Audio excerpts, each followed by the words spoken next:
This is the movement. The movement.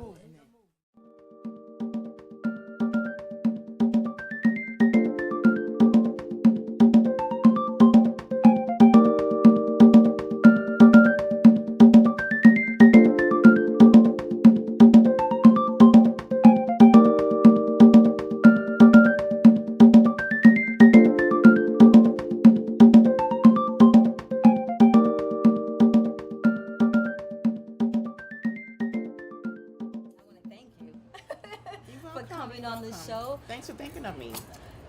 Well, you know what? I wanted to. You want to think about people, one that's in your group, that's in your clique, that's in your network, that's doing things to help people progress our people, and then that old saying about it's not what you know, is who you know. So even though it is what you know, it is a lot of who you know, and you are Nethia Heyward. So why would I not? Yeah, man. I was like, I know her. You know what I'm saying? Let me invite her and see if she want to do the show.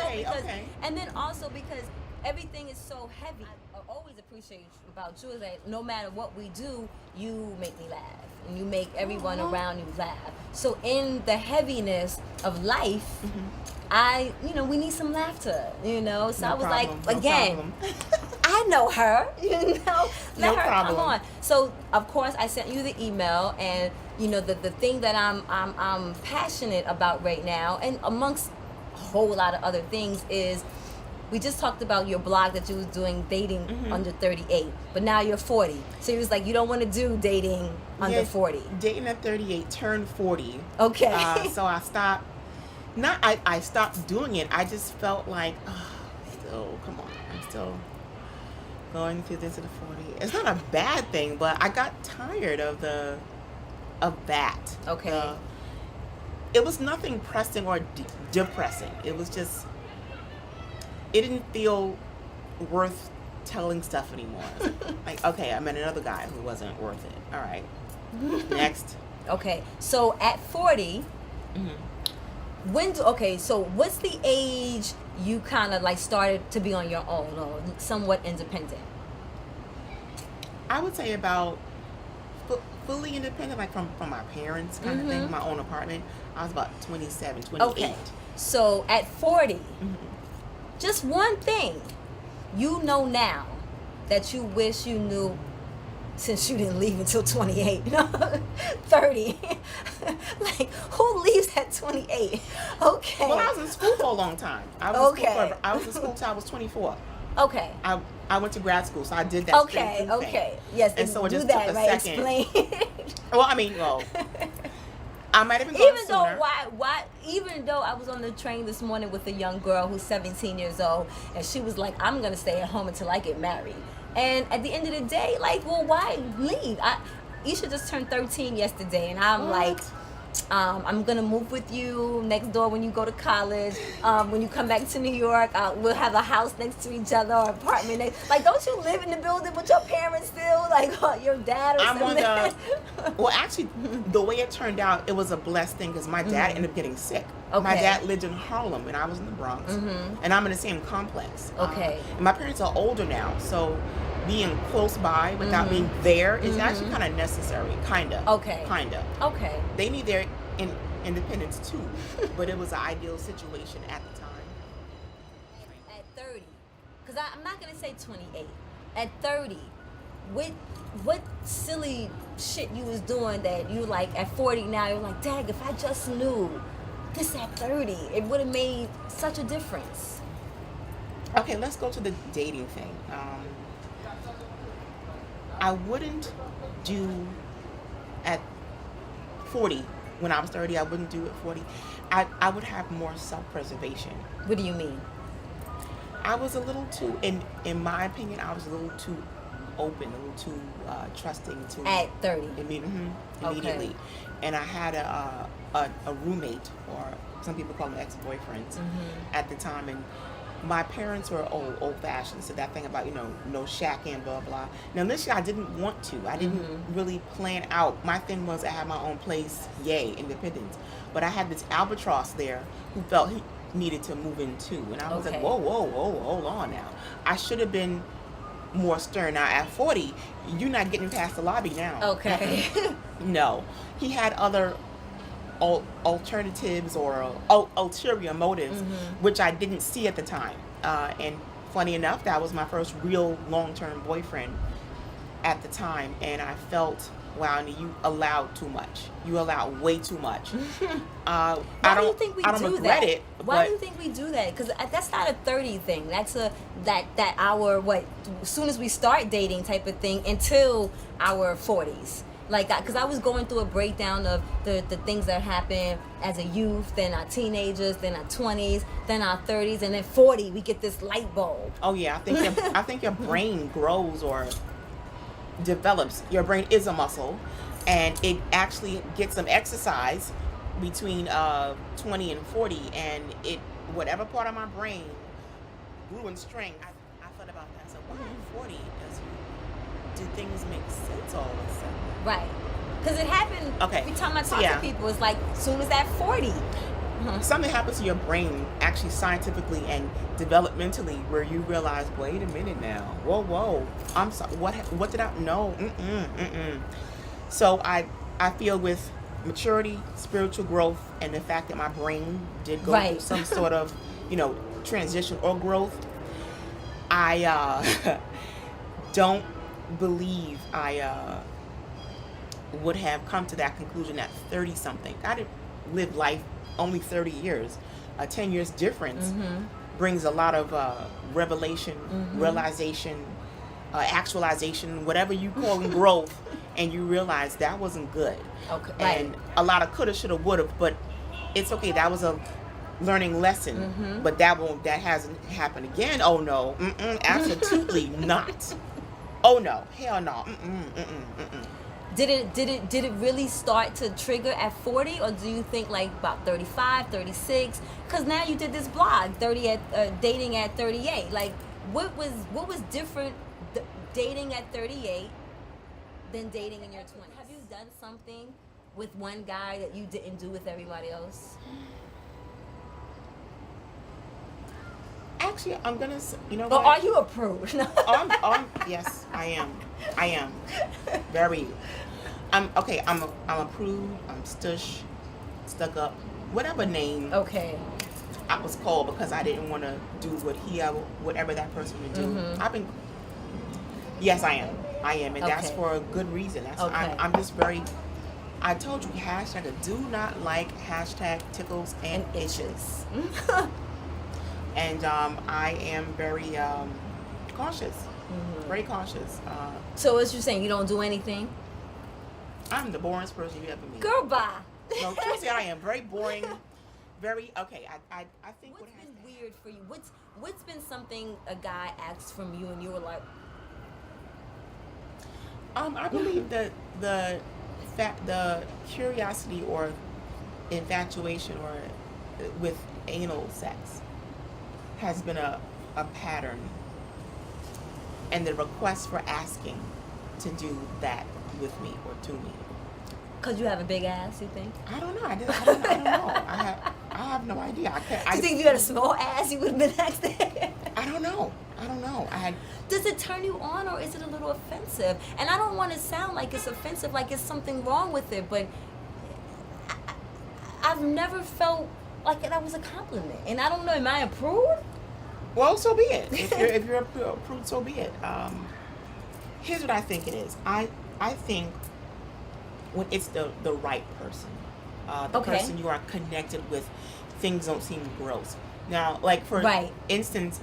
But then that's kind of being a hypocrite. Like, okay. I don't want to do anal with everybody. Like I'm not gonna fuck you on your third date, but if you that special one, maybe. If you're that special one, that's clean. I don't get no tickles and hashtag tickles and itches. Hashtag tickles and itches. You know. Okay, I don't want to throw caution to the wind. Right. But honestly, Kat, not all that is not meant to do with everybody. Right. Everybody's not. Everybody. I don't have. Did you see? Do you think being a prude came from your parents? Did you see your parents affectionate? Did you see them intimate? Did you hear them intimate? Are they intimate? No, they're not together anymore. But I mean, were you like even like I always think it's interesting when parents aren't together and then you have a relationship with your father that's different, obviously, than the relationship you have with your mom. But I feel like we always know when our dads got girlfriends. We never know when our moms have boyfriends or passerbys. Because a lot of times our moms don't even have boyfriends; they have passerbys. My mom was very big on privacy and not having other men in the house with me. I don't know, Kat. It probably is a part of me that really could have or should have known that information, and it would have turned my life into a different thing. Maybe that's why I'm prudish. It probably is, but I'm an adult now. I mean, and are you okay with that? Because you did say you're okay with being a prude. I am. I am, because I just have this thing where I don't want people. I can smell people when they want to take advantage, and I do not want mom. It's people who do to you what you allow them to do, and by me being a prude, if that's a way to put up a warning sign, don't bring that here. Don't. No, I'm not the one to be taken advantage of at all. And if that comes in the form of being prude, so be it. Stay over there. Stay away. Keep the nonsense away. And usually people would say I was prudish because it's probably something they wanted to do with me or to me that I didn't want to do. So therefore, I'm prudish because I don't have sex before or after the first date. So what? So be it. Prudish. All right. I mean, that's me. Once again, do not want # tickles urges. But no, maybe my mom being upfront about that human part of her could have benefited me. But I feel at some point, now that I'm older, look, I'm grown already. Either way, I'm going to be all right. Maybe that's why I'm prudish. But it's, look, water under the bridge maybe. I don't know. But either way, I'm going to be all right. I do think my mom is human. I used to wonder why she didn't date much, but after a while I said, look, I got bills that are far more important than that issue right now. I don't want my tax return taken. But yeah, I mean, topic that probably comes up later on in life. Yeah, but it's not going to dictate who I am anymore. Pretty much not anymore. It's not an issue anymore. It could be. I could make it one. Please, my parents are in that age in their life now. They're retired, and there's a whole nother life for them to live. And it's like, look, mom didn't want to share it. All right, well, you know what? Let me go pay this bill before my tax return is taken. A study that just came on Facebook. Actually, someone sent it to me, but I had this conversation with Nethia actually a few months ago. And we were talking about the exchange of energies, and we were talking about that when you actually are in, sexual with someone, that you also are carrying all of the stuff. So when we talk about just vaginal intercourse, but we talk about the oral or the anal, I don't think that we realize that it's just not the actual act. We don't realize all that comes within that exchange. And that's probably why I'm so prudish, is because I am aware of that, and I don't ignore that. Did that come from your parents? Did that come from your girlfriends? A lot of reading. Okay. I read a lot. I read Queen Afur's book. Okay. And it just confirmed what I was feeling. I didn't know how to voice it. But Have you always been a reader? No. Oh, okay. I was lazy. I didn't read anything. Okay. But I grew up. I matured and read some things that confirmed. And I've also gone to a lot of workshops. I have associates who are into natural, holistic things. And from sitting and talking with them. Okay. So what happens to those people that don't do those, that don't go to holistic seminars and workshops and don't read? How do we get that message out that the exchange of bodily fluids is more than just the exchange of bodily fluids, that it's exchange of energies, it's exchange of history, it's exchange of baggage, it's an exchange of. Because you know why I say that? Because you might be carrying the weight of somebody in your house and not be aware. It's almost like a demon. Yep. Absolutely. When you got spirits around you and don't know where it's coming from. Oh yeah. That stuff is very real. It's really, really real. And the way to get it across to people, other than this new social media, whatever have you, the old-fashioned word of mouth the last guy I was prudish with, he wouldn't told his friends. Okay. Okay? Okay. And then, now we all know the same people. The world is very small. Yes, it is. You may have heard a story about some girl, some guy dated, and they were talking about me. Oh, you know, she didn't do this, and she didn't do that, and I couldn't get her to do so and so, blah, blah, blah. Word of mouth travels. Word travels. Word travels, and the world is so small. Yes. It'll get around that, oh, you know, Nethia is really weird about certain things. Don't talk to her about, you know, having sex with you. She don't know you past the, she don't do sex past the 30-second mark. No, word gets around, whether it's positive or negative. And the way I am with feeling vibes and spiritual stuff, well, like, you know what? Okay, don't mess with her. You have to bathe in frankincense and myrrh before you talk to her, kind of thing. Whatever. And what also happens is a lot of people ignore things.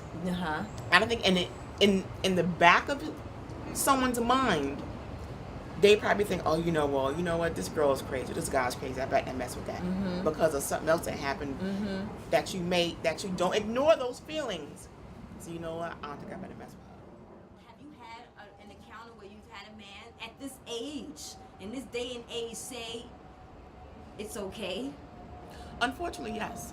And what did you do, or how did you feel?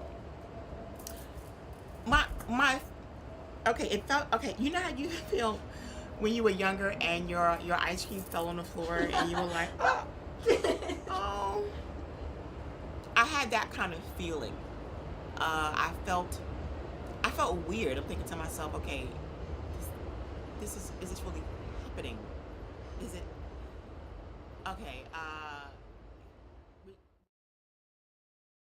Disappointed, very disappointed, and I really didn't feel like I really wanted to explain why I do not want to have sex with a person who, one, is too fast. I just didn't feel like explaining why I wasn't ready to risk my life. Really, I wasn't. Why he was willing? Do I look clean? I look clean to you? Okay. No, it wasn't something that I took as a compliment. I wasn't. Which is crazy because I think that they think it is a compliment. No, it's not. It's not. And you know what? Feedback? What's odd? His feedback was the fact that he had feedback. I'm like, okay, are you gonna try to convince me to have sex with you? Like, I'm sorry, no. I said no already. And there's nothing you can say or going to say that's going to convince me because I care about my life. Yeah. I really do. All jokes aside, I may have at the time had some humor about the situation, but there's nothing funny about contracting something that could potentially kill me. Well, how do you use humor to talk about something as serious as your life? Well, my natural response is one of humor, just because that's how I am. I don't want to make something that's like so heavy depress me, but it's just a natural thing that comes out, the humor part. But in all reality, I'm extremely serious. I don't like tickles or itches or anything. Like, tickles or itches are a sign of something worse. Like, okay, hashtag tickles or itches.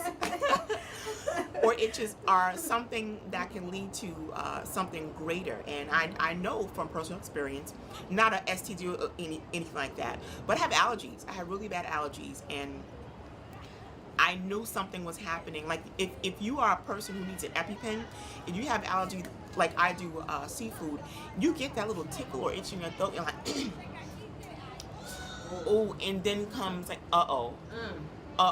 and then this starts to swell and your vision starts to go. So I have a lot of experience with little tickles or itches. That's gonna be a hashtag, I swear. Yeah, tickles or itches. So that's where the humor part comes in, but it's not a little tickle or itch is not funny. It's not funny when it turns into something else. Next thing you know, your vagina has fallen out of your body and looking at it on the ground whimpering because you didn't take care of you didn't say no, that's not flattering. Please leave. I'm gonna be over here. I'm leaving. Don't call me anymore. I have to be when I was 38 in my 30s, I wasn't strong enough with the no. Okay. And now it's been... Why do you think we're not strong enough with the no? Because I think deep inside we're kind of curious about it, or we don't want that person to go away. Yes. That's it. Mm-hmm. The possibility of, okay, if he waits for a second, when I'm ready, then I'll be willing to do so and so. Now that I'm 40, it's like, you know what? Absolutely no. Are you afraid that if you're still single, are you single now? Yes. Mm-hmm. Do you feel that if you're still single at 40, you have the possibility of becoming jaded? Yeah. Mm-hmm. Do you have a fear of that? Because I know I have a fear of becoming jaded. I have a fear that at 40 now, I've become so satisfied with being alone that I'm a little nervous that I might be one of them OGs at 50 that's like, I'm good, travel with my girlfriends, occasionally go to dinner, but I'm good. And I don't think we're meant to be alone or be good being okay alone. I agree. I don't have fear of being jaded, not the fear of it, but I am conscious of the fact that that could happen, because I become really comfortable being by myself because I do a lot. I sew, I travel, and I have a lot of fun, and pretty much my apartment is like a little oasis for me. I have 3 sewing machines. I'm almost like the cat lady without the cats. Or like plants, and once I got the 4th plant, I was, oh no, no more plants. I will take another sewing machine though, but I go out and do a comedy show and come back, and it's like I am comfortable. I've done what I wanted to do, but I do welcome company. I do welcome company or companionship, but what I don't want is the drama. There's no need to have drama. I've just become very comfortable with myself, and I actually like it. I like it, but I don't want to get to the point where I like it so much where I'm shut off from anyone coming to share my time with me. I really don't want to take the time to teach anybody stuff. And what I mean by teach is like, you know how your best friend, you and your best friend are passionate about the same thing. Mm-hmm. When you walk into the room, she automatically says, okay, girl, let's go shop, because that's what you was thinking. It's like that synchronicity, that in sync thing. I told him, I don't really want to teach a guy to do that. If it's not your inclination, your natural thing to buy flowers or take me out somewhere, or you plan a date or whatever. If I felt the need, if I needed to step, I said, well, you know what, you really should look on Google and plan something. I don't want to do all the planning. It's just if it wasn't organic or natural, I told him I don't feel like being bothered. I just rather focus on this current endeavor. I'm not closed off to the possibility of dating someone, but I really don't want to per se focus on that right now. I'd rather focus on the current venture at hand. Now, if something nice happens to walk by or into my life that is appealing, or right, I'm not opposed to. I'm just like, absolutely not. But I'm not shut off from what he told me. Don't be so jaded or shut off where you don't welcome being loved. Someone who wants to love you, someone who you don't have to teach all that stuff you didn't want to do anyway. But don't be so shut off where you don't welcome the natural desire to be loved by someone. I'm actually ready to check out the black population in Germany. Okay. The black population in Germany. I've seen some nice things in Germany. Okay. I'm drawing straws too. And I don't know. Does that make your heart sad? Does it make me feel like I just dropped some ice cream on the ground? Right.